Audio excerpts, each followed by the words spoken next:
everyone. This is Reverend Dr. Roger Paul, and we're here tonight to study paper 84, Marriage and Family Life. And I'm here with my wife, Diane, so we're hot Paul, and the group. So let's say a little prayer and we'll get started. Okay. Father, thank you for bringing us together tonight to study this wonderful revelation. We thank you for this revelation in this period of time we need it. Pray that you'll watch over this group tonight and open our hearts and minds that we might learn something and share it with our family and friends, and that we might have faith continue on in the study. We thank you and we give you the praise in your Son's name, Jesus of Nazareth. Amen. Okay, marriage and family life. Let me know when Millie chimes in there too. Millie's here. Hi, Millie. Hey, Millie. Good. Good. We're all here. Okay, paper 84, marriage and family life. Material necessity founded marriage. Sex hunger embellished it. Religion sanctioned and exhausted it. The state Exalted it. Exalted it. That's exhausted. You're exhausted. It probably did that too. Exalted it. The state demanded and regulated it, while in later times, evolving love is beginning to justify and glorify marriage as the ancestor and creator of civilization's most useful and sublime institution, the home. That's one of those long sentences, Billy. And home building should be the center and essence of all educational effort.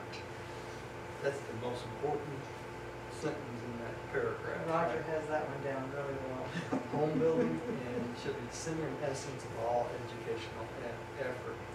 Yeah, I guess you could say that's my model. Just can't speak right tonight. Okay, let's move on. Come on.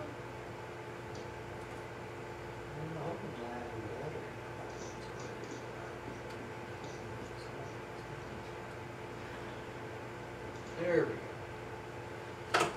Millie, are you there? I'm here, but I'm... You ready to read yet? If not, we'll skip over you. I can hear it. Yeah, I can hear just fine. Are you okay, Millie? Can you hear me? Yes. Yes. Mhm. Okay. We can see you too. I had muted my microphone, and now I don't see the little icon that tells me I can mute it. I don't know where it went to. Well, that's okay. We can hear you. Go ahead and read the next. I'm not muted. You're not No. muted. No. Okay. You're You muteless. want me to read this? Yes. Please. Mating is purely an act of self-perpetuation associated with the varying degrees of self-gratification.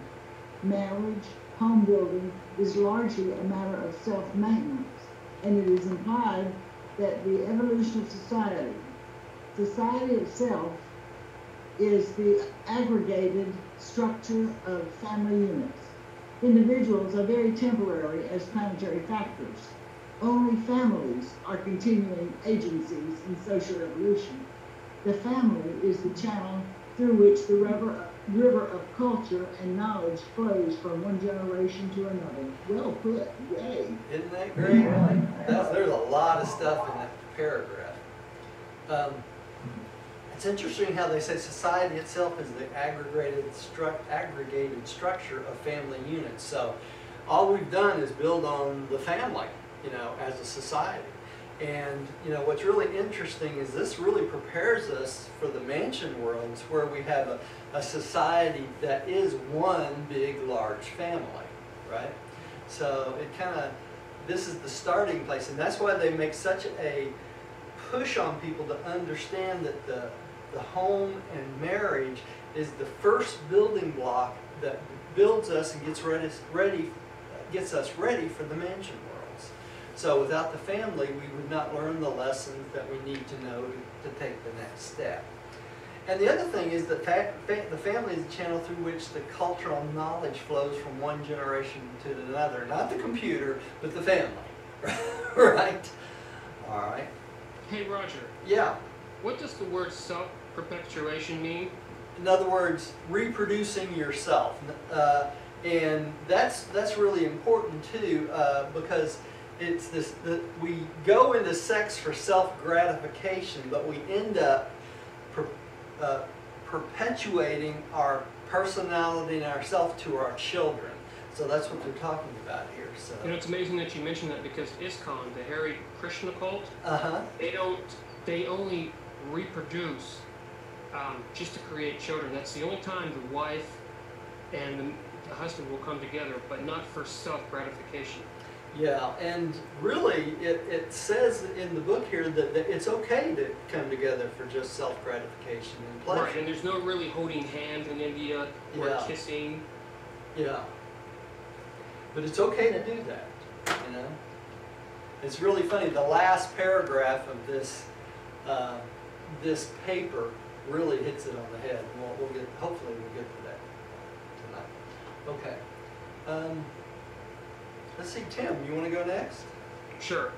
The home is basically a sociologic institution. Marriage grew out of cooperation and self-maintenance and partnership and self-preparation, the element of self-gratification being largely incidental.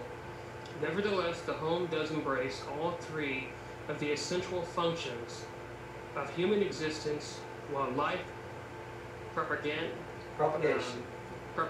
makes it the fundamental human institution, and sex sets it off from all other social activities.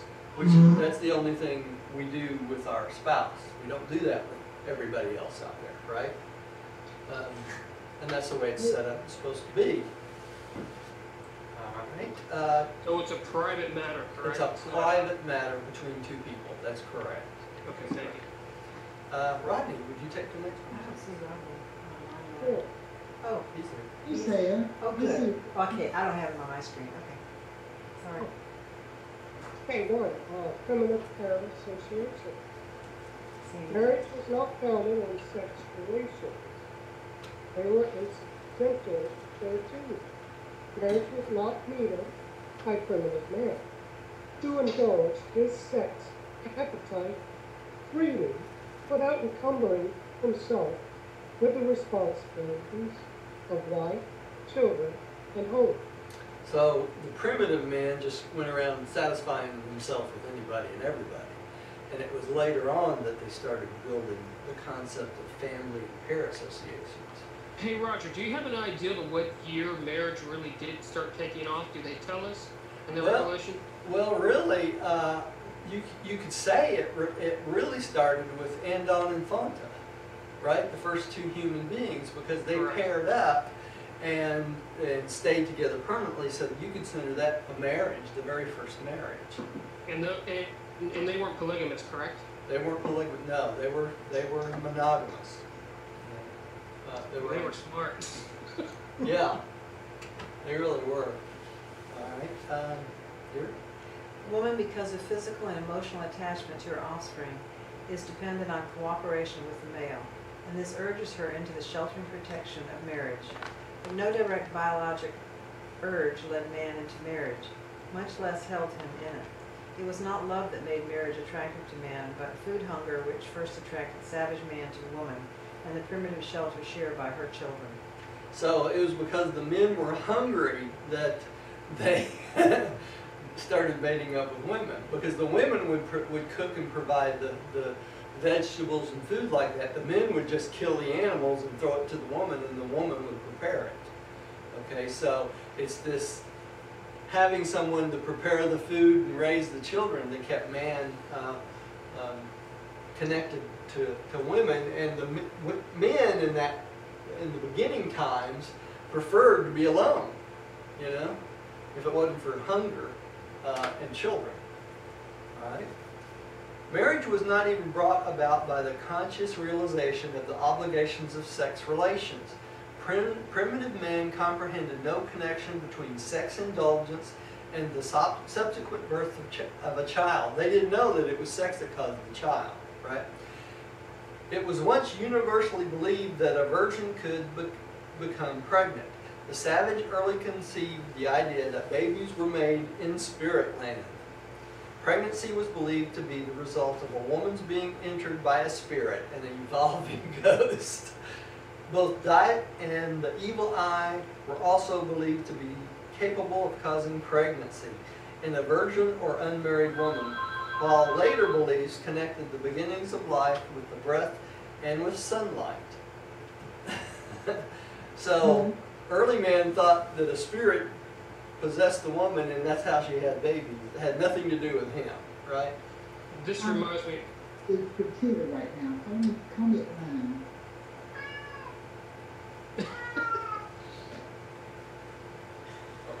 No, not this time. Mute your mic. Oh, no, she can't be See, that's why I like to mute this thing. Yeah, Yeah. me too, Millie, because when I cough a lot and I have to mute it. Millie, if you take your now, I don't see that bar anymore. if you take your bar and go down close to the bottom, it should pop up a little menu and the bar's on There there. it is. Look, Yeah. we got all sorts of things. Yeah, I got it now. okay. You know, the key word here, evil eye, reminds me in Israel or in the East, you're going to see a lot of hamsa, which Uh-huh. is a pendant that they wear with a hand on it and with an eye to ward off the evil eye. You ever see one of those? Yeah, yeah, I sure have. It's interesting here that they believed in spirit land too for pregnancy, you know, which is, they have concepts of spirits anyway. Millie, would you take the next one, please? Mm-hmm.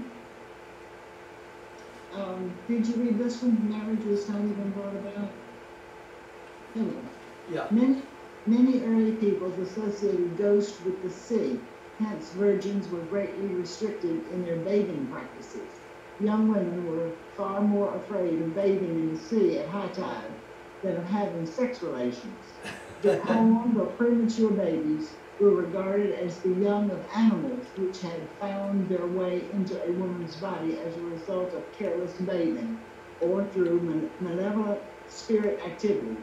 Savages, of course, thought nothing of strangling such offspring at birth. Now that's barbaric. I don't care what you say. Is this kind of, I know it says primitive man, but could you regard, you know, the biblical people as being primitive? Could it be associated with, at that time, of Abraham, or perhaps, you know, like Moses? Do you have a time frame, Roger? No, this was way before that. That we're talking about 900,000 through 500,000 BC. Okay, thank you. So it's way before Abraham. All right. All right. Tim, would you take the next one? The first step in enlightenment came with the belief that sex relations opened up the way for the impregnating ghost to enter the female. Man has since discovered that father and mother are equal contributors of the living inheritance factors which initiate offspring.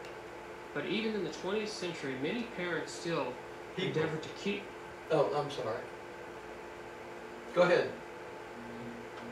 Just many parents still endeavor to keep their children in more or less ignorant as to the origin of human life. Now, why they would do that is beyond me. It's embarrassed to talk about They're it. embarrassed themselves because they have a problem themselves.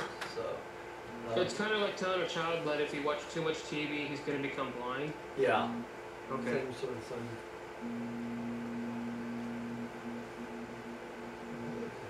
You know what that road doesn't it?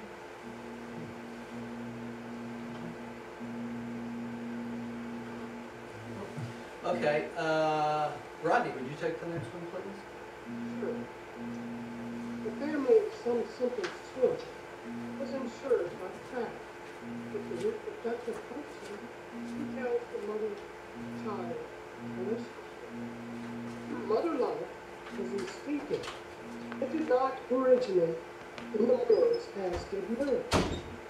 All mammalian mother life is the inherent endowment of the adjutant mind spirits of the local universe, and is in strength and devotion always directly proportional to the length of the helpless infancy of the species. Isn't this interesting? So the creative mother spirit gives us through the adjutant mind spirits this mothering instinct. And what's really interesting is this mothering instinct is there's no fathering instinct automatically passed on to males. So that's why women, in essence, So you could see male brain damage. we're really getting feedback now. How's that coming? Yeah, we're getting bad feedback. I guess it's Tim. Tim is very distorted. But it's not. There is a green light around his. Around 10? Yeah. Now it's going to you. To me? It's around you now. Oh, okay. Yeah, it's interesting that the mothers, that all mammalian creatures have this mothering instinct, including animals. But the males don't, correct, But Roger? the males don't. That's correct. That's correct. And when you say, you know, the seven adjutant mind spirits, you're talking about, when you say the Holy Spirit, that's part of the Holy Spirit, the ministers are the seven adjutant mind spirits? Seven adjutant mind spirit. No, that's not part of the Holy Spirit. The Holy Spirit is an endowment from, basically, it's a gift from the Son and the local universe mother spirit. So Is it her presence? it's a presence. Yeah, it instills in all beings, basically. Is it in relation to the Spirit of Truth, right? Yeah, it's in relation to the Spirit of Truth, but the Holy Spirit is a local universe, some phenomenon. So there's a separate Holy Spirit for each local universe. Okay, so there's a difference between the Holy Spirit and the seven adjutant mind spirits. Right. So the Holy Spirit would be more or less like her presence and associated with the Creator Son, which Yeah. would be the Spirit of Truth. And then you have these seven adjutant mind spirits, which would be her ministry. That's right. Seven adjutant mind spirits are endowed on all beings, right? The last two being what makes us unique with the worship and wisdom. That's what separates us from other animals, right?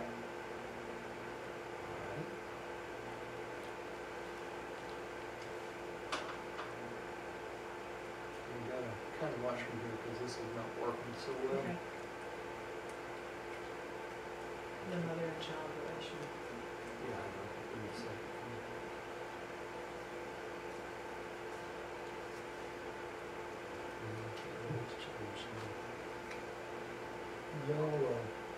Y'all go ahead and read this. I'll get some values soon.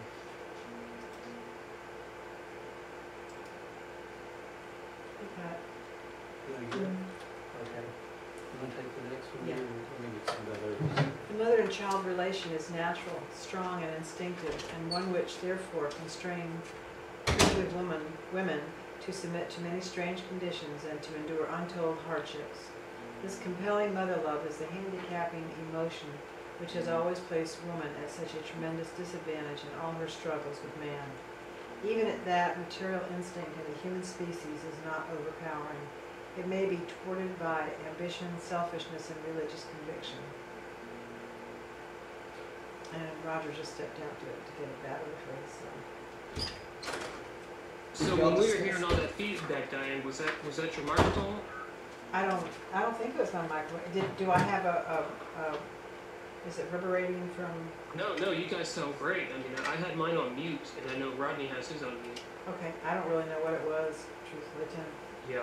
but it's okay now. Okay.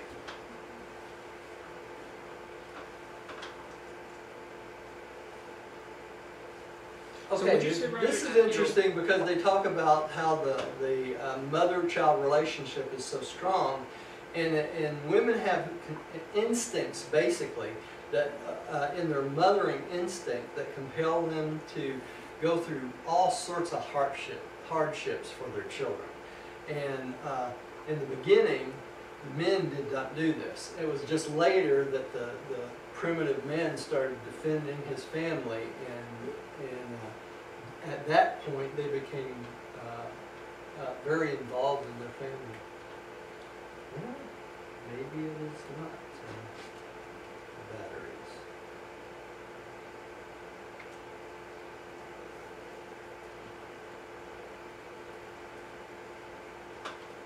Okay, this is Martha Williams Truck. So here we go. Who read? You did? I did. While the Mother and Child Association is neither marriage nor home, it was the nucleus from which both sprang. The great advance in the evolution of mating came when these temporary partnerships lasted long enough to rear the resultant offspring, for that was homemaking.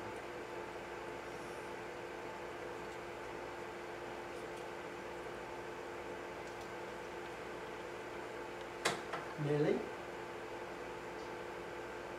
Regardless of the antagonisms of these early pairs, notwithstanding the looseness of the association, the chances for survival were greatly improved by these male-female partnerships. A man and a woman cooperating, even aside from family and offspring, are vastly superior in most ways to either two men or two women. This pairing of the sexes enhanced survival and was the very beginning of human society. Sorry. I'm in the mood. The I sex can't talk. division of labor also made for comfort and increased happiness. So that gives you a good indication that male and female pairs was the way it was meant to be. Tim, would you take the next one? Section 2, the early mother family. The woman's periodic hemorrhage and her further loss of blood at childbirth early suggested blood as the creator of the child, even at the seed of the soul, and gave origin to the blood bond concept of human relationships. In earlier times, all this descent was reckoned in the female line, that being the only part of inheritance which was at all certain. So in the early part, it was the female that people thought the inheritance came from, not the male.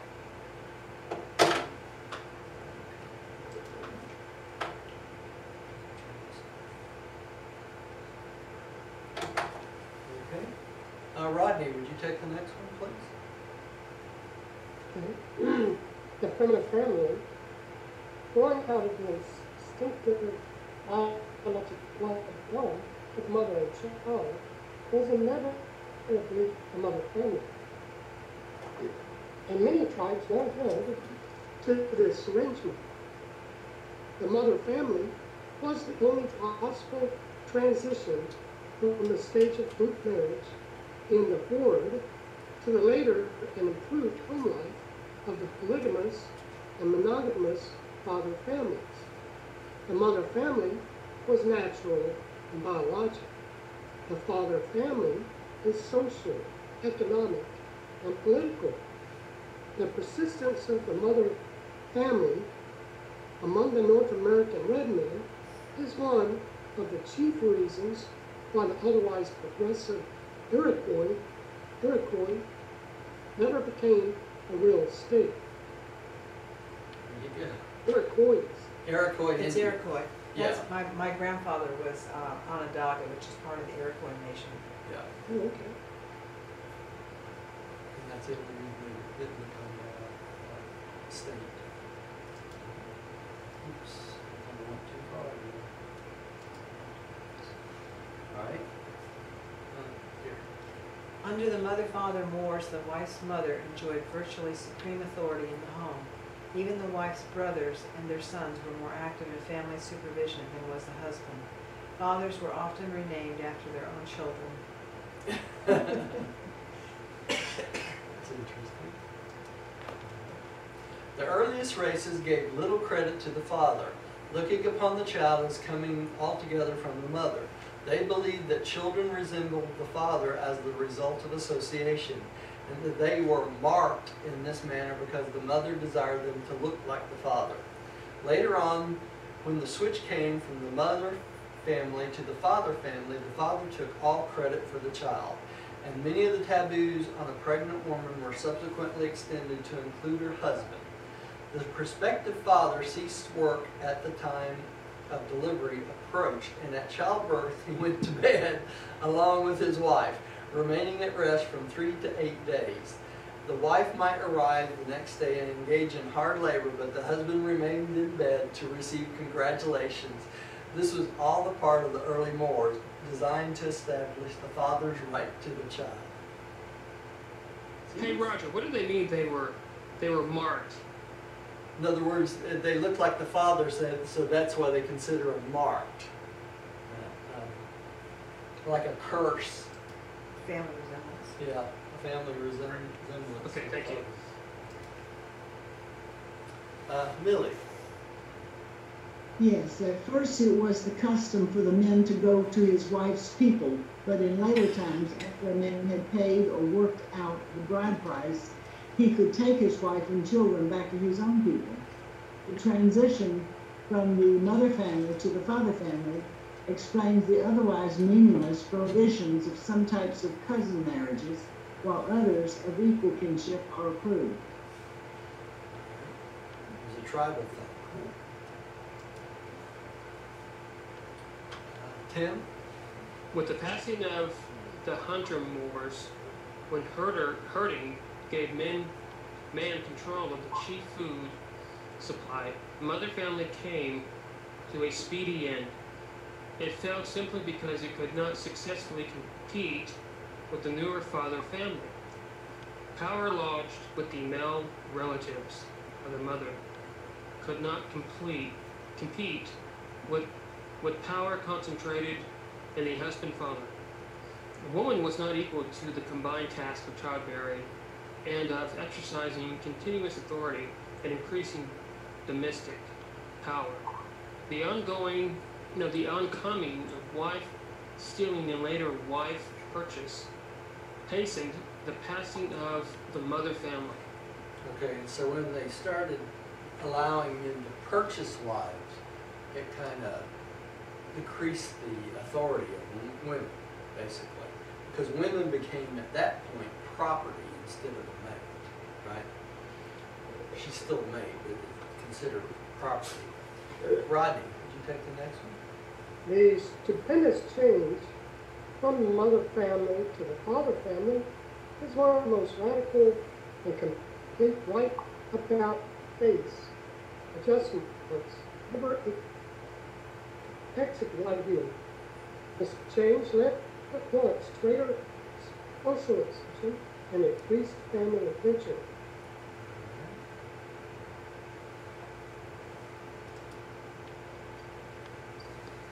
3, the family under father dominance.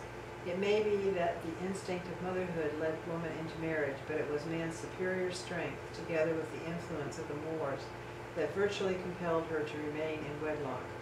Pastoral living tended to create a new system of mores, the patriarchal type of family life, and the basis of family unity under the herder and early agricultural Moors was the unquestioned and arbitrary authority of the father. All society, whether national or familiar, passed through the stage of the autocratic authority of a patriarchal order. So since the father was the head of the herd, basically, and controlled the food and that sort of thing, that made him the head of the family also. So they just basically made the family just like they took care of their herds or flocks. The scant courtesy paid womankind during the Old Testament era is a true reflection of the wars of the herdsmen. The Hebrew patriarchs were all herdsmen, and as witnessed by saying, "The Lord is my shepherd." Hey Roger, what do they mean by the word scant? Hang on, let me go back here. Barely. Barely.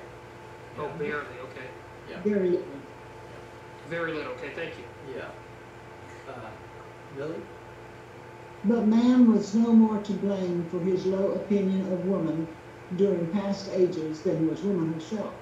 She failed to get social recognition during primitive times because she did not function in an emergency.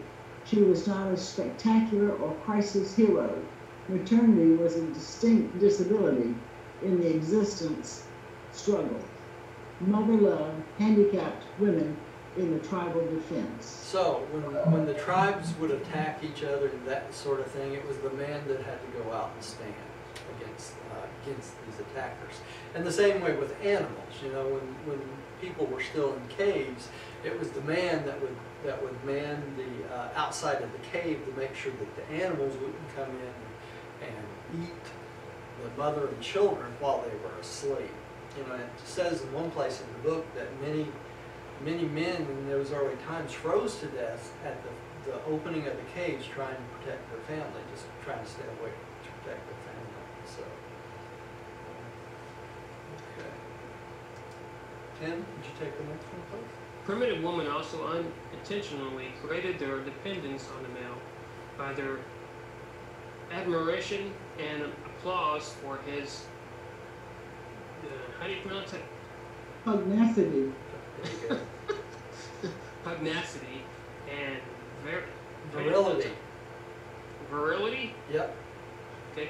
This exaltation of the warrior elevated the male ego, while it equally depressed that of the female and made her more dependent. A military uniform still mightily steers the feminine emotions. That's true.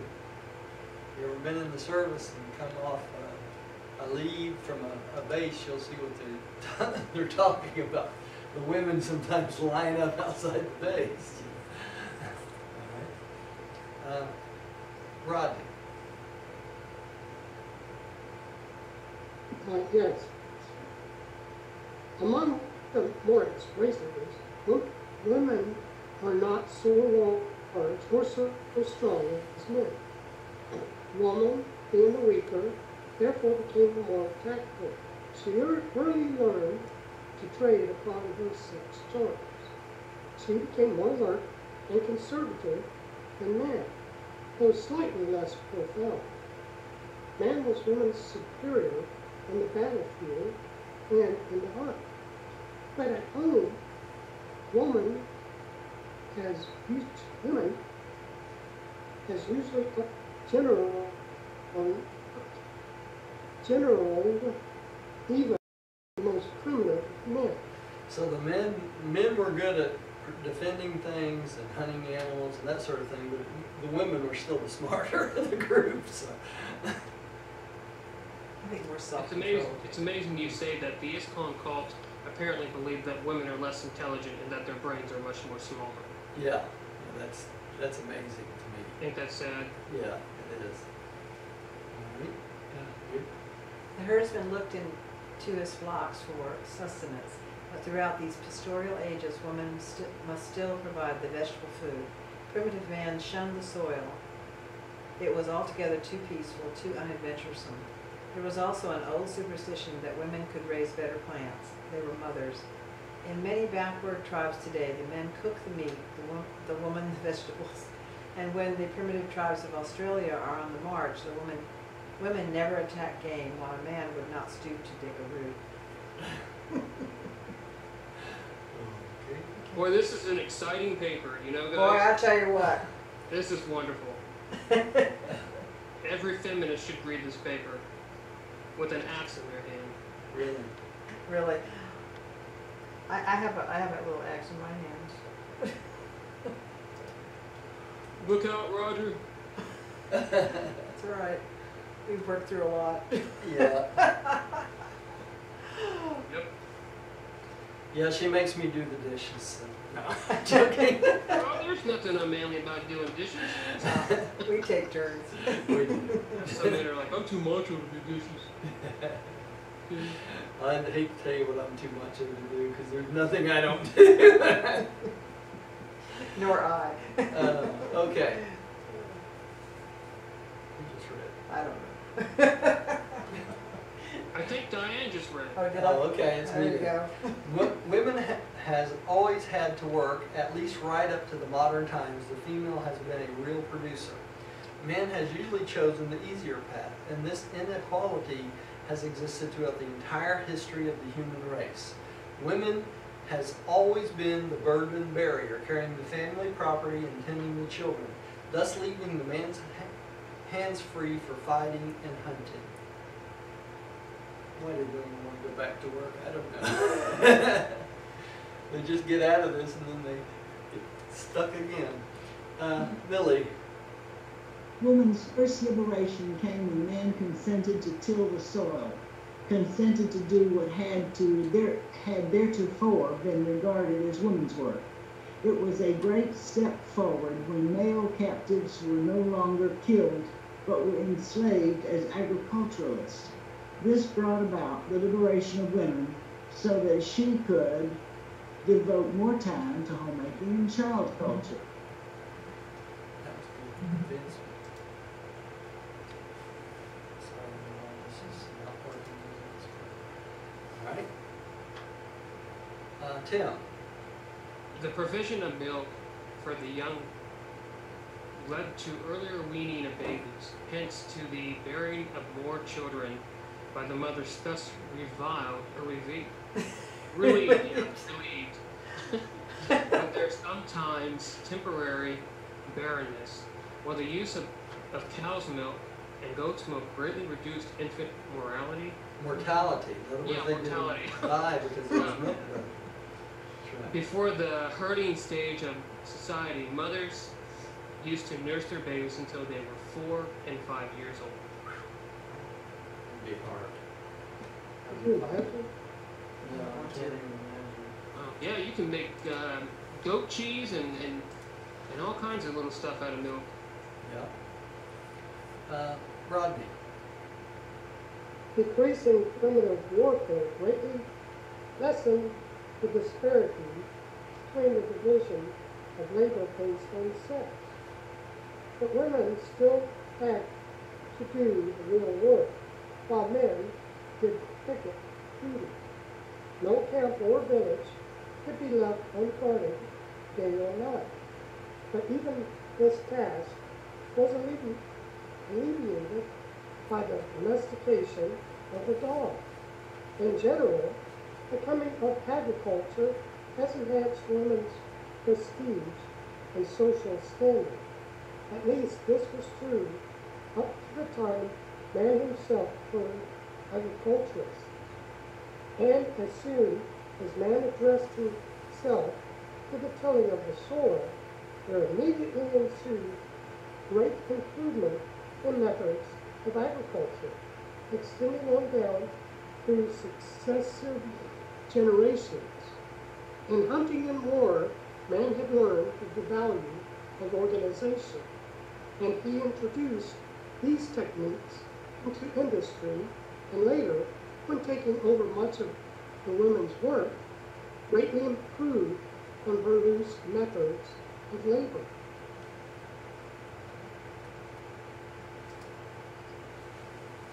For woman's status in early society.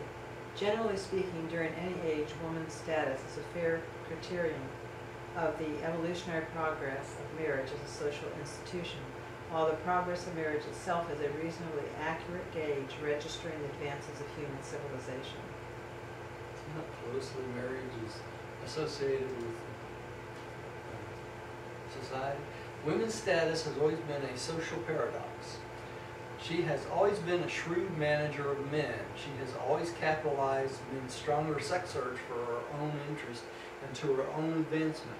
By trading subtly upon her sex charms, she has often been able to exercise dominant power over men, even when held by him in abject slavery.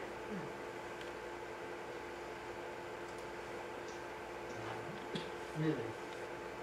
Early woman was not to man a friend, sweetheart, lover, and partner, but rather a piece of property, a servant or slave, and later on, an economic partner, plaything, and childbearer.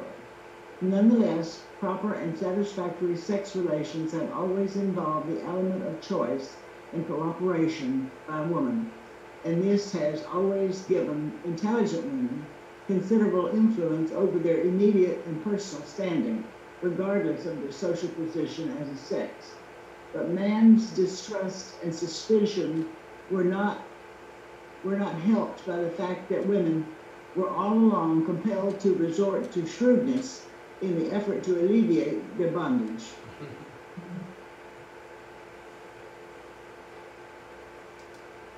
All right. Tim. The sexes have had great difficulty in understanding each other. Man found it hard to understand woman regarding her with a strange mixture of ignorant mistrust. That's the cop drop in my mouth. Mistrust and fearful fascination, if not with suspicion and contempt. Many tribal and racial traditions regulate trouble to Eve, Pandora, or some other representative of womankind. These narratives were always distorted so as to make it appear that the woman brought evil upon man. And all this indicates the one-time universal distress of woman. Among the reasons cited in support of a celibate priesthood, the chief was the baseness of woman. The fact that most supposed witches were women did not improve the old reputation of the sex. So the idea of a celibate priest was a good idea to all the men because they wouldn't be influenced by these quote evil women, right? I like how they quote, the Pandora, how she would unleash evil into the world. And Eve's always given the Exactly, yeah, the male always fall blaming the to female the for fall that of mankind. mischief. Yeah. Rodney. Yes. Men have long regarded women as peculiar, even abnormal. They have even believed that women did not have souls. Therefore, were they denied names. During early times, there existed great fear of the first sex relation with a woman. Hence, it became the custom for a priest to have initial intercourse with a virgin. Even a woman's shadow was thought to be dangerous. Hope we came a long way. Hey, Rodney. Yeah. I mean, Roger, this paper will make your marriage sizzle. Or make you not get married. One of the two. I was discussing this paper with one of the guys at our group over at McDonald. I gave him the paper about 3 years ago, and he's already read it 3 times. The book, yeah. The book, and he said, "Boy, those 3 papers, you read those." He said, "It makes you not want to get married." In some ways, it does. All right. Yeah. Childbearing was once generally looked upon as rendering a woman dangerous and unclean, and many tribal Moors decreed that a mother must undergo extensive purification ceremonies subsequent to the birth of a child, except among those groups where the husband participated in the lying-in. The expectant mother was shunned, left alone. The ancients even avoided having a child born in the house. Finally, the old women were permitted to attend the mother during labor, and this practice gave origin to the profession of midwifery. During labor, scores of foolish things were said and done in an effort to facilitate delivery. It was a custom to sprinkle the newborn with holy water to prevent ghost interference. Among the unmixed tribes, childbirth was comparatively easy, occupying only 2 or 3 hours. It is seldom so easy among the mixed races. If a woman died in childbirth, especially during the delivery of twins, she was believed to have been guilty of spirit adultery. Later on, the higher tribes looked upon death in childbirth as the will of heaven. Such mothers were regarded as having perished in a noble cause. Really? The so-called modesty of women, respecting their clothing and the exposure of the person, grew out of the deadly fear of being observed at the time of a menstrual period. To be thus detected was a grievous sin, the violation of a taboo. Under the Moors of old times, every woman, from adolescence to the end of the childbearing period, was subjected to complete family and social quarantine 1 full week each month. Everything she might touch, sit upon, or lie upon was defiled. It was for long the custom to brutally beat a girl after each monthly period in an effort to drive the evil spirit out of her body. But when a woman passed beyond the childbearing age, she was usually treated more considerately, being accorded more rights and privileges. In view of all of this, it was not strange that women were looked down upon. Even the Greeks held the menstruating woman as one of the 3 great causes of defilement, the other 2 being pork and garlic. You know, Roger, this makes me think of the Hebrews, Yes, it does. but the part where it talks about where the woman was beaten, I'm Yeah. wondering what kind of tribe or culture that was. What That if it's was- related to Greeks? That was the Hebrews to start out with. The Hebrews used to beat the women? Yeah. Yeah. Wow. Yeah. And now today's Muslims don't treat women well either, you know. So some of them, I should say, not all of them. All right. Tim, would you take this one? However foolish these olden notions were, they did some good since they gave overworked females, at least when young, 1 week each month for welcome rest and profitable meditation. Thus could they sharpen their wits for dealing with their male associates the rest of the time.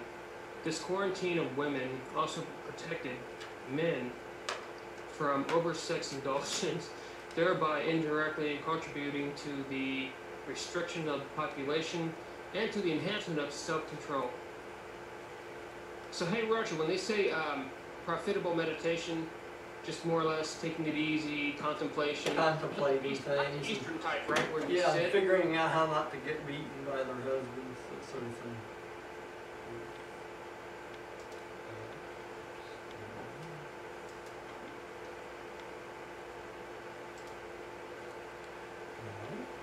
Rodney, would you take the next one? A great advance was made when a man was denied the right to kill his wife at will. Likewise, it was a forward step when a woman could own the wedding gifts. Later, she gained the legal right to own, control, and even dispose of property. But she was long deprived of the right to hold office in either church or state. Woman has always been treated more or less as property, right up to and in the 20th century after Christ. She has not yet gained worldwide freedom from seclusion under man's control. Even among the advanced peoples, man's attempt to protect women has always been a tacit Assertion of property. assertion of superior Yeah. So even though they try to protect their women, it makes them feel superior over them. But primitive women did not pity themselves as their more recently liberated sisters are wont to do. They were, after all, fairly happy and contented. They did not dare to envision a better or different mode of existence. Women under the developing wars. In self-perpetuation, woman is man's equal, but in the partnership of self-maintenance, she labors at a decided disadvantage, and this handicap of enforced maternity can only be compensated by the enlightened wars of advancing civilization and by man's increasing sense of acquired fairness. So as we become more educated, we liberate women even more. Hey Roger, what do they mean by self-maintenance? Taking care of herself? Yeah, taking care of herself. That's Okay, right. thank you. Billy.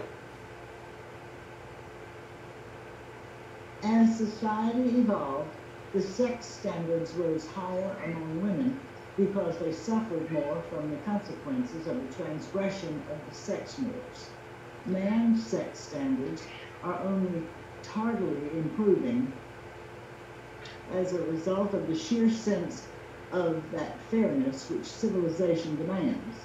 Nature knows nothing of fairness, makes women alone suffer the pangs of childbirth. It's true.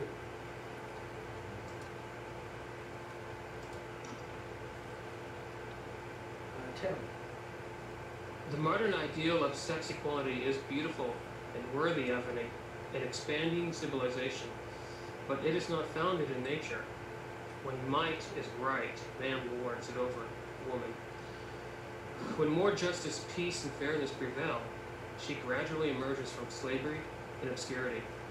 Woman's social position has generally varied inversely with the degree of militarism in any nation or age. Yeah, because when we're at war, men seem to take the lead in everything. You know, you also hear about, Roger, how unfair, how, women's jobs, they don't pay the woman as much. That's true. I hear that a lot. It's pretty sad and unfair. Yeah, it's still that way. It's kind of made some advances, but not many. Yes. That's correct. Rodney, would you take the next one? But man did not consciously nor intentionally seize women's rights and then gradually and grudgingly give them back to her. All this was an unconscious and unplanned episode of social evolution. When the time really came for woman to enjoy added rights, she got them, and all quite regardless of man's conscious attitude. Slowly but surely the Moors changed so as to provide for those social adjustments which are a part of the persistent evolution of civilization. The advancing Moors slowly provided increasingly better treatment for females. Those tribes which persisted in cruelty to them did not survive. Because the wars changed and society changed, right? The Edomites and Nodites accorded women increased recognition, and those groups which were influenced by the migrating Andites have tended to be influenced by the Edenic teachings regarding women's place in society. And what was those teachings? Those teachings were that women were equal with men, right? It's 37,000 years ago. Didn't last very long. The early Chinese and the Greeks treated women better than did most surrounding peoples, but the Hebrews were exceedingly distrustful of them. In the Occident, women has had a difficult climb under the Pauline doctrines which became attached to Christianity. Amen. Although Christianity did not advance the more by imposing more stringent sex obligations upon man, women's estate is little short of hopeless under the peculiar degradation which attached her to in Mohammedanism. And she fears even worse under the teachings of several other Oriental religions.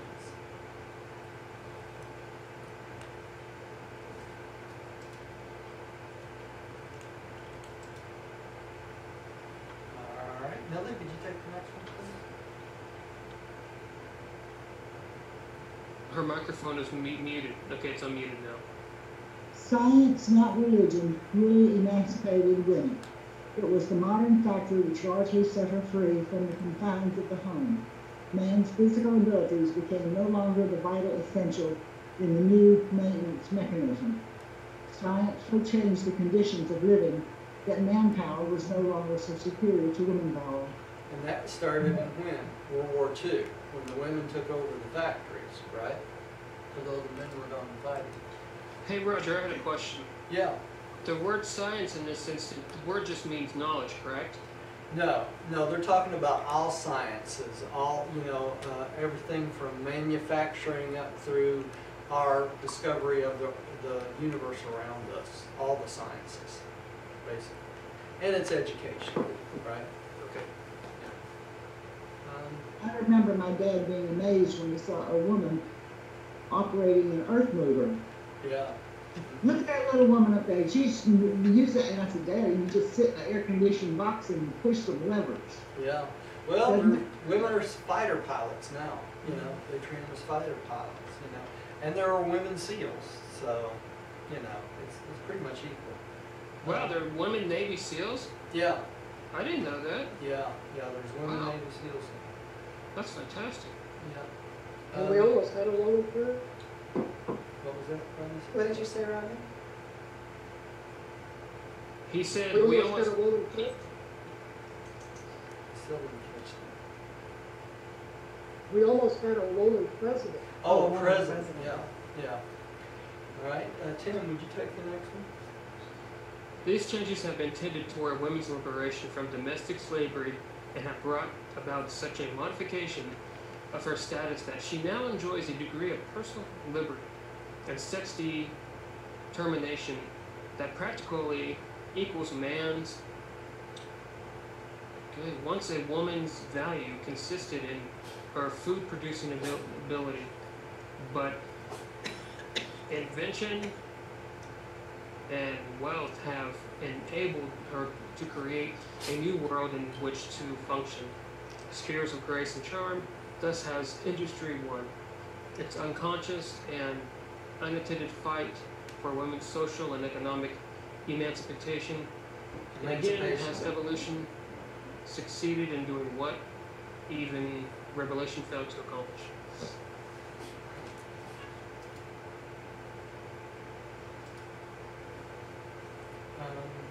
Rodney.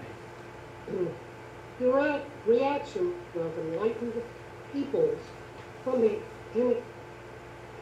incredible mores governing women's place in society has indeed been pendulum-like in its extremeness.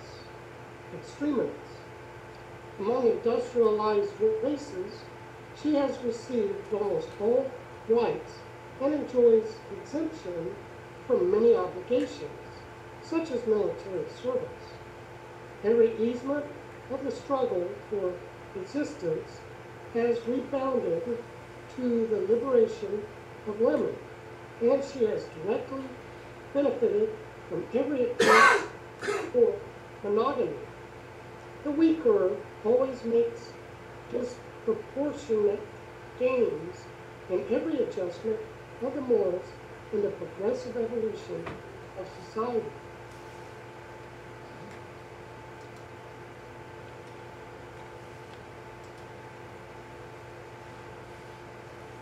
In the ideals of peer marriage, woman has finally won recognition, dignity, independence, equality, and education.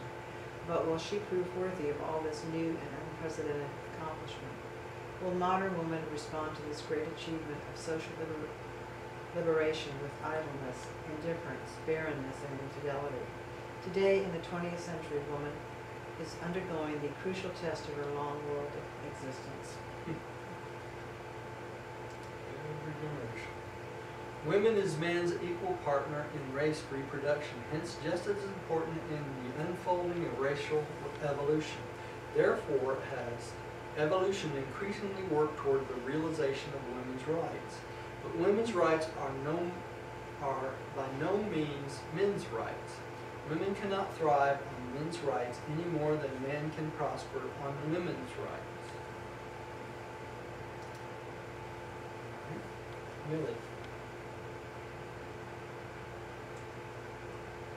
Each sex has its own distinctive sphere of existence, together with its own rights within that sphere.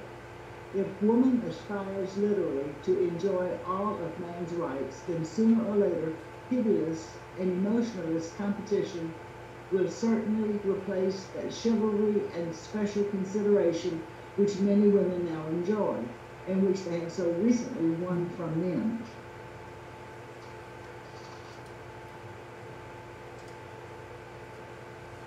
Yeah.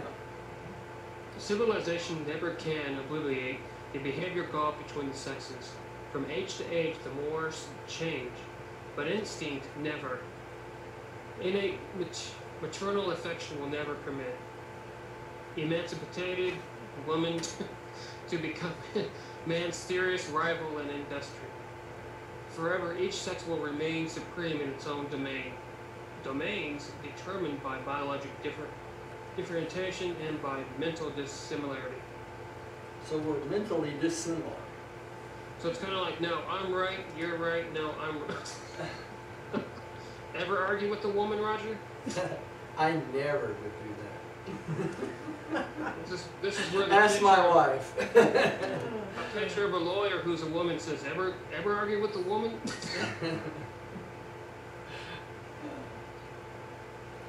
Rodney, I think you're up. Yeah, these exercises are good, albeit we whatever in a manner.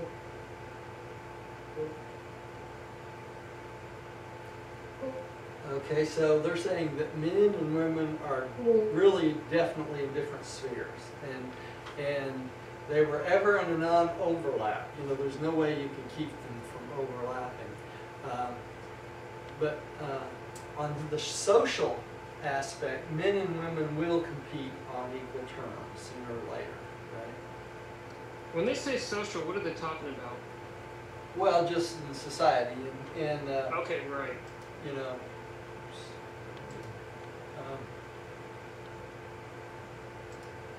Here we go.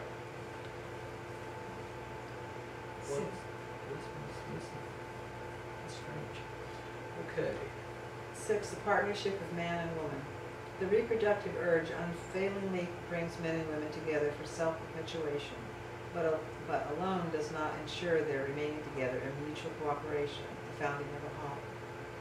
So even though things bring people together, they don't necessarily stay together.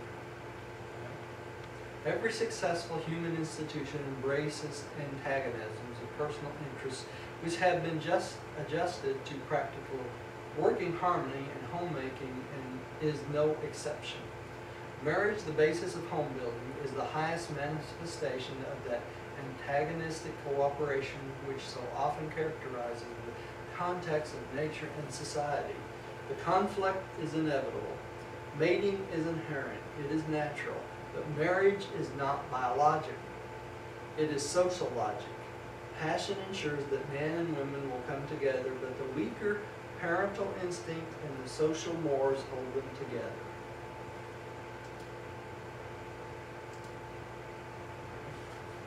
Male and female are practically regarded two distinct varieties of the same species living in close and intimate association. Their viewpoints and entire life reactions are essentially different. They are wholly incapable of full and real comprehension of each other. Complete understanding between the sexes is not attainable. Well, So that's you're a wasting relief. What a relief to Yeah, know that. wasting your time, man, trying to figure them out, right? What a revelation.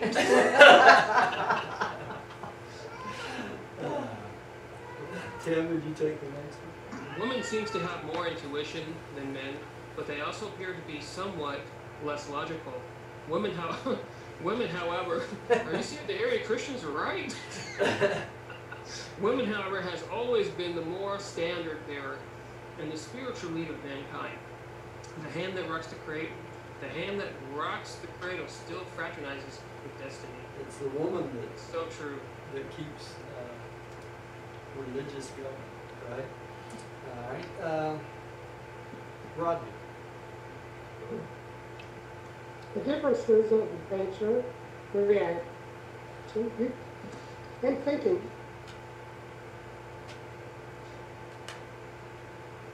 Rodney, we lost you again. All right, please.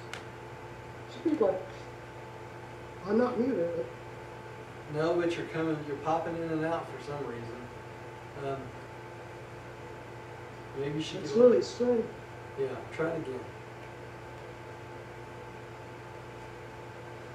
I updated today. Did you? All right, try it. Shall I try it again? Yeah, try it again at the beginning.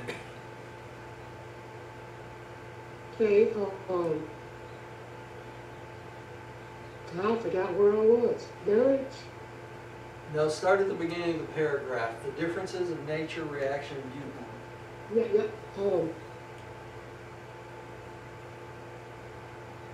Okay, can come here. The differences of nature, reaction, woman, far from occasional concern, spirit has both individually, collectively.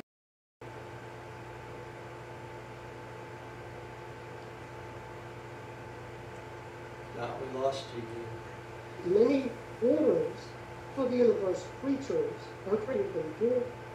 Maybe someone else should read that. Yeah, Gary, you want to take it? Okay. The differences of nature, reaction, viewpoint, and thinking between men and women, far from occasioning concern, should be regarded as highly beneficial to mankind, both individually and collectively. Many orders of universe creatures are created in dual phases of personality manifestation. Among mortals, material sons and Midsuniters, this difference is described as male and female among seraphim, cherubim, and Morancha companions. It has been denominated positive or aggressive and negative or retiring. Such dual associations greatly multiply versatility and overcome inherent limitations, even as do certain triune associations in the Paradise Havana system. So even in the celestial beings, there's all these orders of beings that have dual phases or dual types of personalities, and they're made that way, and they work really well together. Okay, and that includes all the material sun, the Midsuniters. On us, it's male and female. In the seraphim, they have dual a dominance and a passive, and they have a negative and positive in the Morancha companions. And they'll assign these to people when they get to the dimension worlds, depending on the type of being they are. So, Hey, Roger. yeah. When they talk about many orders of the universe creatures are created in dual phases of personality manifestations, they're talking about, just like you said, the male and female. They're talking about just like us, male and female, but they're not sex creatures. They're different types of being, just like male and female creatures are different types of beings. And I got a blunt question for you, Yeah, since we're all adults here. It has nothing to do with the penis or vagina, right? nothing whatsoever. But it No. has to do with, let's say, an attitude, or like you were talking about. It's a positive and negative, or a aggressive and passive. You know, men are more aggressive than women are. They're more passive than men. But do they have the So- shape of a female, like breast, and can you identify? We cannot say for sure. They don't. Right. They don't describe them. To It us. sounds to What- me like it might be a physiological thing, something like hormone, A hormone or something yeah. that's different. One has a more of a certain kind of hormone than the other. Yeah, and that makes them more aggressive or passive. And it does in the human Yeah. nature anyway. Yeah. So this dual phase is the same way from humans all the way up to all the celestial beings. And they even mention the triune associations of Paradise Havana even come into this sort of order. Instead of two, there'll be three different types of beings that work together, right? So, You know, this reminds me. One woman said, "Well, you're telling me God is male. So does that mean that God has a penis?" What would your reply be, Roger? God is not male. No. It's just like, you would think of it more a lot just like the line of the seraphim or Morancha companions. God is the dominant creature of the world. He's the father of everything, okay? But that don't mean he's a male in the sense that we think of maleness, okay? But, So we understand that God is spirit, but yeah. isn't the term father more of a masculine? It's a Why more is that? masculine term, but what they're trying to indicate is a fatherly relationship. In other words, he is the overseer, carer of all the universe, creator of everything. That's So wonderful. That's why they call him God the Father. But God the Son is more along the line of the Father also. But God the Son is the epitome of motherhood. Okay, so would you say that God the Son is a female? No, you don't have to say No, the the male. nurturing kind of It's- aspect. Yeah, they're just trying to give us a concept to grab a hold of so that we understand that they're different types of beings. And that would make the infinite mother spirit, or the infinite spirit, more along the female line, because she is the complement of both the Son and the Father. right? So, and they call the infinite spirit both he and she also. So, you know, really the he and she, or the male and female, are bad terms for deity. It really is, because in reality they're neither one, right? They're not male nor female. They're just trying to give us a concept so that we can relate to them on a family basis. Really. That was well said, thank you. Yeah, that was what I said. All right. All right. Let's move on to the next one. And I forgot who's supposed to. I think you're up, weren't you, Tim? I believe Diane just read because Rodney was having a hard time. Oh, that's right. Okay. Men and women need each other in their morontia and spiritual as well as their mortal careers. The differences in viewpoint between male and female persist even beyond the first life and throughout the local and super-universe ascensions. And even in Havona, the pilgrims who were once men and women will still be aiding each other in the paradise ascent, will still be paired, right? Never in all the core finality will the creature metamorphose so far as to obliterate the personality trends that humans call male and female. Always will these two basic variations of humankind continue to intrigue, stimulate, encourage, and assist each other. Always will they be mutually dependent on cooperation in the solution of perplexing universe problems and the overcoming of manifold cosmic difficulties. So you'll remain your male or femaleness throughout all eternity. All right? So I wouldn't suggest you have a sex change, right? Well, people who have sex change think You might end up back They to fear. same sex when you get. I don't think it has anything with physical. I think it has Yeah. to do with your internal being. That's- All right. Millie, would you take this next one? While the sexes never can hope fully to understand each other, they are effectively complementary. That's good. And though cooperation is often more or less personally antagonistic, it is capable of maintaining and reproducing society. Marriage is an institution designed to compose sex differences, meanwhile effecting the continuation of civilization and ensuring the reproduction of the race. I'm confused when we're talking about male and female and the way we think differently. In today's society, we have a lot of homosexuality, Yeah. where people are born in one kind of a body, but with the emotional structure of a different kind. They're born with one sex on their body, but their emotional structure Mm-hmm. is of a different sex. Right. When you get to the mansion worlds, it'll all be straightened out, though. Yeah, I think mansion worlds that would transcend that. Yeah, we do. Honestly, when we're talking about the sexes, we're talking about not only just a personality type, but a different mechanical way of thinking about things, right? And so when you get to the mansion worlds, you retain those same personality type influences, but the sex doesn't matter anymore. When you get to the mansion Yes, world, of course, that makes sense. yeah, you know, it don't matter which sex you are, because you will work with the opposite sphere of being that you are. In other words, if you have more of a male trend or tendency, you'll work with a female tendency. If you're a female, you'll work with a male tendency. You know, because we complement each other. It's just like the seraphim. You know, you have a dominant and a passive. You know, it's just that we work better together that way. So, past this life, the type of sex you are really doesn't matter. So, physically, I'm saying. Yeah. Make sense, Millie?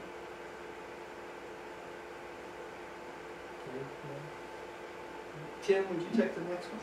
Thank you. Marriage is the mother of all human institutions, or it leads directly to home founding and home maintenance, which is the structural basis of society. The family is virtually linked to the mechanism of self-maintenance. It is the sole hope of race preparation under the mores of civilization, while at the same time it most effectively provides certain highly satisfactory forms of self-gratification. The family is man's greatest purely human achievement, combining as it does the evolution of biologic relations of male and female with the social relations of husband and wife. Well said. School All right. memory. Huh? School memory. Rodney, are you still out there? I'm still here. All right, we'll give it a try, Rodney. The ideals of family life.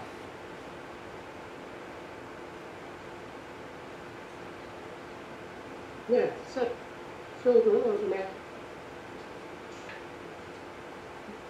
Man comes into existence. That's why the families are going to race. Formation, so is a society. If the families were good, it's good for stability and for the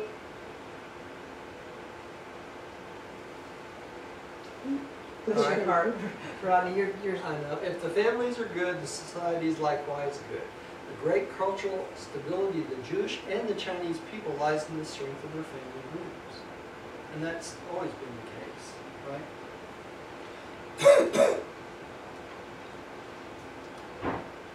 All right. A woman's instinct to love and care for children conspired to make her the interested party in promoting marriage and primitive family life. Man was only forced into home building by the pressure of the latter mores and social conventions. He was slow to take an interest in the establishment of marriage and home because the sex act imposes no biologic consequences upon him. He didn't think it did anything, right? Early man. Sex association is natural, but marriage is social and has always been regulated by the Moors. The Moors, religious, moral, and ethical, together with property, pride, and chivalry, stabilized the institutions of marriage and family. Whenever the Moors fluctuate, there is fluctuation in the stability of the home marriage institution. Marriage is now passing out of the property stage into the personal era. Formerly, man protected women because she was his chattel, and she obeyed for the same reason. Regardless of this merits of this system did provide stability. Now women is no longer regarded as property, and new mores are emerging designed to stabilize the marriage home institution, and they are.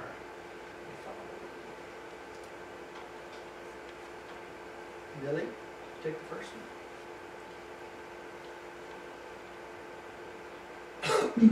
The new role of religion, the teaching that parental experience is essential, the idea of procreating cosmic citizens, the enlarged understanding of the privilege of procreation, giving eons to the Father, of giving sons to the Father. Sons to the Father. That's the new role of religion. That's right. I met a man today when I was walking. He was out picking up his newspaper. His wife had just died, and they had been married 53 years. 53 years. It's a long time. Some people can do that. Yeah, really. Would you take the next one, Tim? 2? 2. The new role of science, procreation is becoming more and more voluntary, subject to man's control. In ancient times, lack of understanding ensured the appearance of children and the absence of all desire thereof. Yeah, because if early man would have had any control, he wouldn't have any children. Right? Rodney. 3. You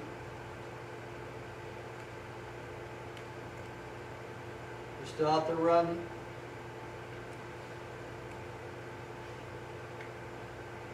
That time I was muted. Third, I think. 3, the new function of pleasure lure. This introduces a new factor into racialist revival.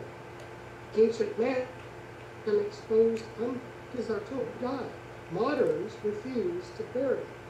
Okay, so the ancient man would just kill him. The modern man refuses to bear them, and those who don't want children still kill them. It's called abortion, right? So that's basically the same thing. Right? Unwanted children. Dear? For the enhancement of perennial instinct, each generation now tends to eliminate from the reproductive stream of the race those individuals in whom perennial instinct is insufficiently strong to ensure the procreation of children with respect to appearance of the next generation. Okay, so they just don't have children.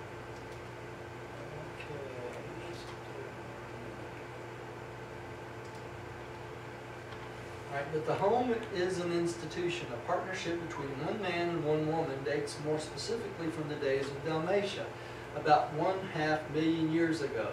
The monogamous practices of Andon and his immediate descendants have been abandoned long before. So Andon and Fonda were monogamous, and their descendants abandoned that until Dalmatia came along, right? Family life, however, has not much to boast before the days of the Nodites and later Adamites, and Adam and Eve exerted a lasting influence on all mankind. For the first time in the history of the world, men and women were observed working side by side in the garden. A unique ideal, the whole family as gardeners, was a new idea on your ranch.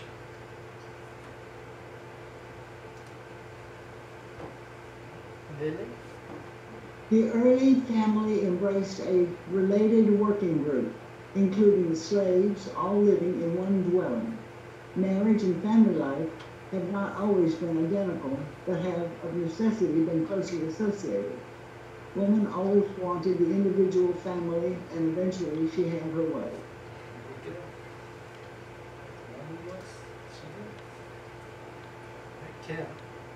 Love of offspring is almost universal and is of distinct survival value. The ancients always sacrificed the mother interest for the welfare of the child. An Eskimo mother even yet licks her baby in lieu of washing. lieu of washing. But primitive mothers only nourished and cared for their children when very young, like the animals. They disregarded them as soon as they grew up. They discarded them as soon as they grew up. Discarded them as soon as they grew up. Enduring and continuous human associations have never been founded on biologic affection alone. The animals love their children. Man, civilized man, loves his children's children. The higher the civilization, the greater the joy of parents and children's advancement and success. Thus, the new and higher realization of name pride comes into existence. Did y'all catch that? The animals love their children, but human beings not only love their children, they love their grandchildren, which is their children's children, right? Just as much. So that's a progression of human existence.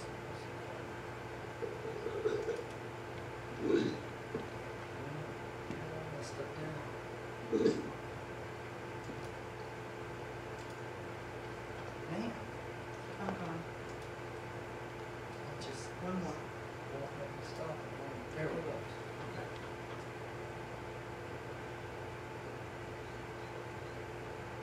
Who's up to? I'm ready. Okay. Okay, the large families among ancient peoples were not necessarily affectionate. Many children were desired because, one, they were valued.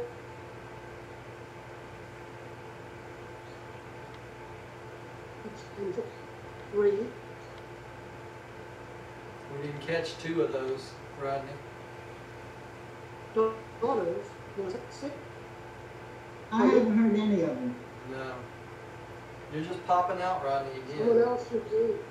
Okay, go ahead. The large families among ancient peoples were not necessarily affectional. Many children were desired because, number 1, they were valuable as laborers. 2, they were old age insurance. 3, daughters were sellable. 4, family pride required extension of name. 5, sons afforded protection and defense. 6, ghost fear produced a dread of being alone. 7, certain religions required offsprings. And that's why the ancient peoples had large families, those reasons. The daughters were cellables, kind of sad. Ancestor worshippers view the failure to have sons as the supreme calamity for all time and eternity. They desired above all else to have sons to officiate in the post-mortem feast, to offer the required sacrifices for the ghosts progress through spirit land. Didn't realize no sacrifice was necessary. Millie. Among ancient savages, discipline of children was begun very early, and the child early realized that disobedience meant failure or even death, just as it did to the animals. It is civilization's protection of the child from the natural consequences of foolish conduct that contribute so much to modern insubordination. Okay. Maybe we should raise children out in a while. Tim. Eskimo children thrive on so little discipline and correction, simply because they are naturally, how do you pronounce that? Docile. Docile little animals. The children of both the red and the yellow men are almost equally tractable, but in races containing Andite inheritance, children are not so placid. These more imaginative and adventurous youths require more training and discipline. Modern problems of child culture are rendered increasingly difficult by 1. The large degree of race mixture, 2. The artificial and superficial education, 3. Inability of child to gain culture by imitating parents. The parents are absent from the family picture so much of the time. That's why people have trouble raising children today. All right. Rodney. I don't know if you guys will be able to hear me. We'll give it a try again. The olden ideas of family discipline were biological, born out of the realization that parents were creators of the child's being. The events and ideals of family life were leading to the concept that bringing the child into the world instead of conferring certain parental rights entails the supreme responsibility of human existence. So it's our supreme responsibility bringing children into the world, basically to train them properly, rather than to be good human beings, right? Civilization regards the parents as assuming all duties, the child as having all the rights. Respect for the child for his parents arises not in knowledge of the obligation implied in perennial procreation, but naturally grows as a result of the care, training, and affection which are lovingly displayed in assisting the child to win the battle of life. The true parent is engaged in the continuous service ministry which the wise child comes to recognize and appreciate. It goes for grandparents too. In the present industrial and urban era, the marriage institution is evolving along new economic lines. Family life has become more and more costly, while children who used to be an asset have become economic liabilities. But the security of civilization itself still rests on the growing willingness of one generation to invest in the welfare of the next and future generations.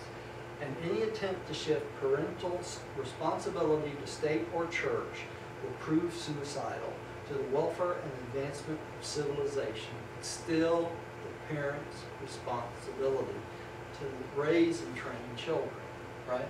All right.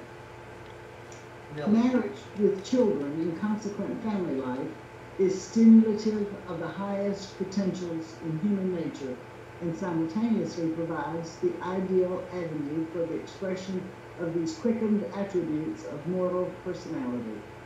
The family provides for the biologic perpetuation of the human species and is the natural social arena wherein the ethics of blood brotherhood may be grasped by the growing children.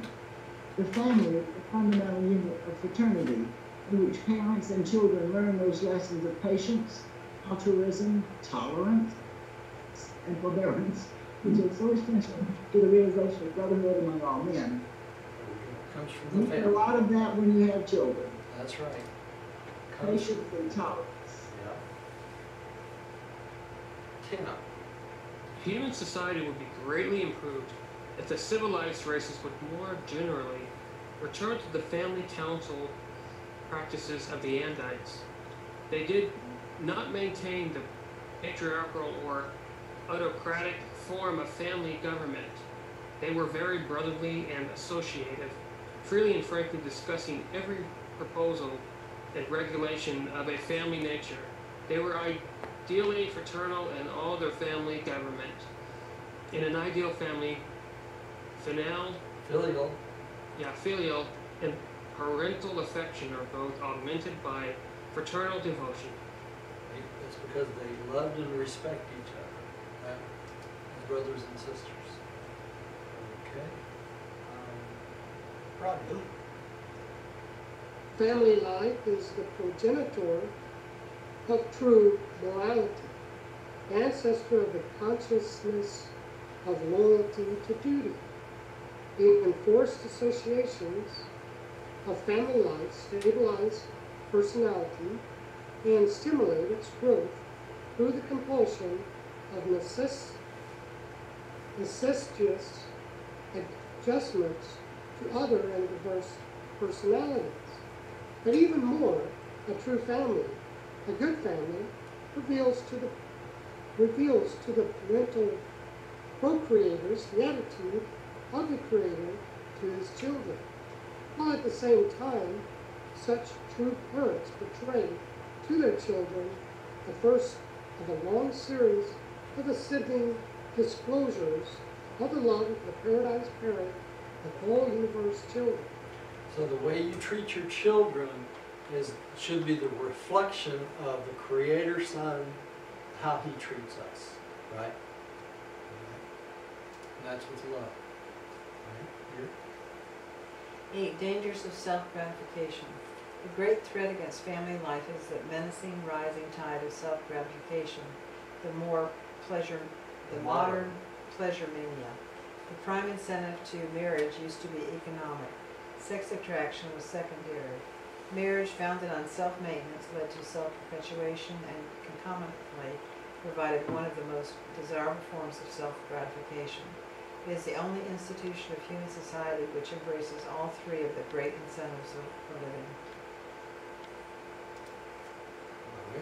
Originally, property was the basic institution of self-maintenance. While While marriage functioned as a unique institution of self-perpetuation. Although food satisfaction, play, and humor, along with periodic sex indulgence, were means of self-gratification, it remains a fact that the evolving norms have failed to build any distinct institution of self-gratification. It is due to this failure to evolve specialized techniques of pleasurable enjoyment that all human institutions are so completely shot through with this pleasure pursuit.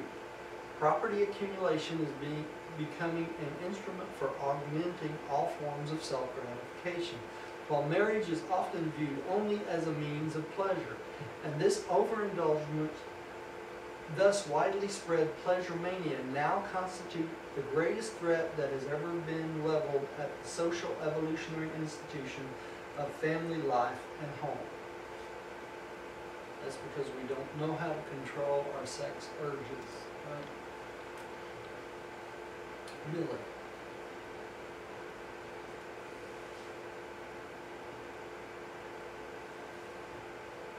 You out there, Millie? Yes. This, what you just read, could have been written yesterday. Yeah. Race introduced a new and only imperfectly realized characteristic into the experience of humankind, the play instinct coupled with the sense of humor. It was there in measure in the Sanghits and Andanites, but the Adamic strain elevated this primitive propensity into the potential of pleasure, a new and glorified form of self-gratification. The basic type of self-gratification, aside from appeasing hunger, is sex gratification, and this form of sensual pleasure was enormously heightened by the blending of the sangates and the inverts.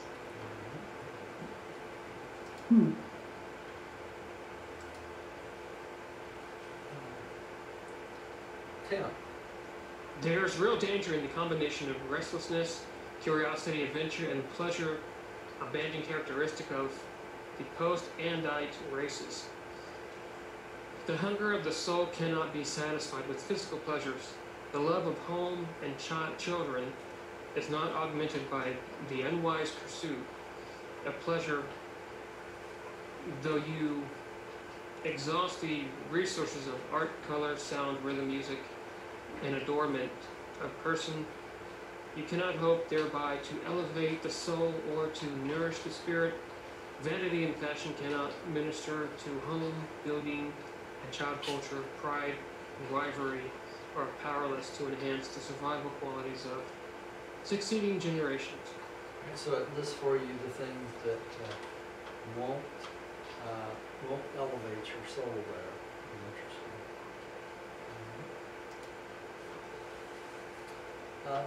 Rodney. Advancing celestial beings all enjoy rest and the ministry of the reversion directors. All efforts to obtain wholesome diversion and to engage in uplifting play are sound. Refreshing sleep, rest, recreation, and all pastimes which prevent the boredom of monotony are worthwhile. Competitive games, storytelling, and even the taste of good food may serve as forms of self-gratification. Parentheses, when you use salt to savor food, pause to consider that for almost 1 million years, man could obtain salt only by dipping his food in ashes. That's pretty sad. Right? So we really have it good. Let man enjoy himself. Let the human race find pleasure in 1,001 ways. Let evolutionary mankind explore all forms of legitimate self-gratification, the fruits of the long upward biologic struggle. Man has some of his present-day joys and pleasures, but look you well to the goal of destiny. Pleasures are indeed suicidal if they succeed in destroying property, which has become the institution of self-maintenance. And self-gratifications have indeed cost a fatal price if they bring about the collapse of marriage, the decadence of family life, and the destruction of the home. Man's supreme evolutionary requirement and civilization's only hope of survival. There you go. Presented by the chief of Seraphim stationed on the ranch hand. Hey Roger, I had a question. Yeah. I kind of get it, but I'm kind of like confused. Doesn't it sound like a contradiction when it says the dangers of self-gratification, but yet we read, let man enjoy himself, let the human race find pleasure in 1,001 ways. I don't understand. Okay. They kind of do. What they're saying is, let man be free to explore all sorts of self-gratification and pleasure and things like that, but don't let it control you. Okay. And it's even worse if these methods of self-gratification, like sex indulgence, destroys your family or your family life or your property. That's when it becomes something that's bad, not good. Okay, so you're free to do just about anything you want to do within reason and with basically control. Yeah. Self-control. Self-control. You know, and it makes sense if you think about it. If you're married, you have a wife and family, you don't want to be running around having relationships with other beings, right? That should be reserved for you and your wife and your family. So there are lots of ways to enjoy yourself in life. You know, good food, you know, having friends, you know, play and that sort of thing. So that's what they're talking about here. We have earned the right to all these wonderful things we have in this life. We just need to learn self-control.